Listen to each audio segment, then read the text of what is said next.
Bonjour, dans cette émission, nous allons naturellement rendre hommage à Johnny Hallyday, monument de la chanson française qui nous a quittés hier.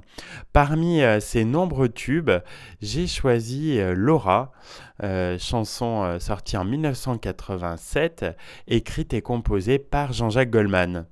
Johnny Hallyday atteint une nouvelle fois les sommets du top 50 avec ce titre et inspire de nombreux jeunes parents dans le choix du prénom de leur fille. Gros plan aujourd'hui donc sur les origines de cette belle déclaration d'amour d'un papa pour sa fille adorée. Au milieu des années 80, Jean-Jacques Goldman est l'un des auteurs, compositeurs, interprètes les plus en vue de la scène musicale française.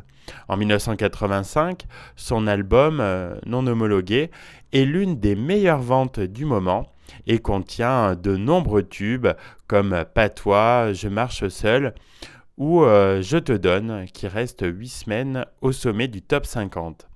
Johnny Hallyday, de son côté, vient de faire un retour magistral grâce à une collaboration fructueuse avec Michel Berger sur l'album Rock'n'Roll Attitude.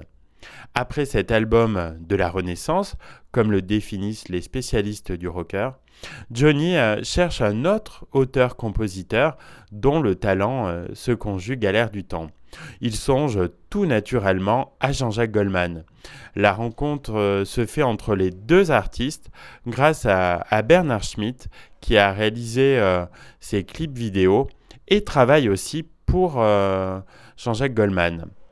Pour ce dernier, Johnny n'est pas seulement un bon chanteur, il est aussi une véritable personnalité dont la voix est chargée d'expérience, de vérité et de choses vécues. Pour toutes ces raisons, il accepte d'écrire et de composer tout un album pour Johnny en 1986 intitulé Gang.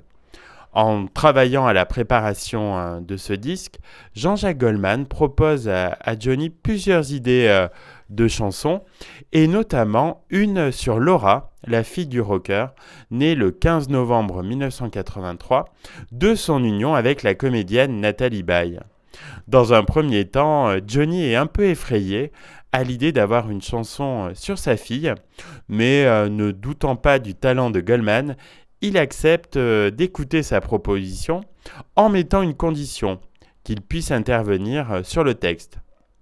Il fait d'ailleurs modifier certaines phrases comme te regarder pousser me fera vieillir, qui devient te regarder pousser me fera grandir.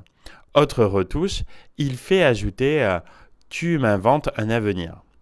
Une fois modifié, Johnny enregistre cette chanson qui figure sur l'album Gang dès 1986 et sort en 45 tours au début de l'année suivante avec une pochette illustrée d'un très beau dessin d'enfant. En quelques semaines, elle atteint les premières places du top 50 et parle au cœur de millions de parents.